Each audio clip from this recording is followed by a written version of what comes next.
મહત્વના સમાચારથી શરૂઆત રાજ્યના વાતાવરણને લઈને વાત કરીએ તો વરસાદને લઈ અંબાલાલ પટેલે આગાહી કરી છે। રાજ્યના કેટલાક ભાગોમાં વરસાદી ઝાપટાની શક્યતાઓ વ્યક્ત કરાઈ છે। તારીખ 20 થી 22 દરમિયાન વરસાદી ઝાપટાની શક્યતા રાજ્યમાં વ્યક્ત કરવામાં આવી છે।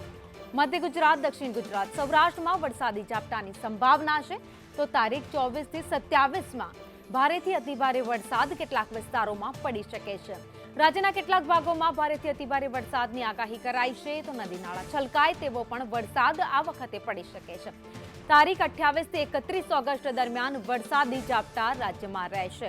હવામાં ભેજ અને ઉકળાટનું પ્રમાણ પણ વધી શકે છે।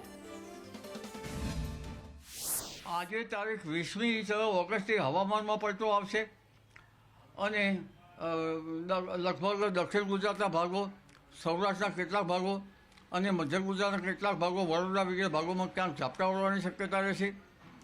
પરંતુ અરબ સાગરમાં એક મજબૂત સિસ્ટમ બની છે જે લો પ્રેશરના કારણે તારીખ 24 થી 26માં અને બંગાળના ઉપસાગરમાં પણ એક સિસ્ટમ બની રહી છે જેના લો પ્રેશરના કારણે લગભગ બિહાર, બંગાળ, પશ્ચિમ બંગાળ અને ત્યાંથી લગભગ મધ્ય ભારત સુધીમાં આ સિસ્ટમની ધીરે ધીરે અસર થશે અને જેના કારણે તારીખ 24 થી 27 ઓગસ્ટમાં રાજ્યના વિવિધ ભાગોમાં ભારેથી અતિભારે વરસાદ થવાની શક્યતા રહેશે।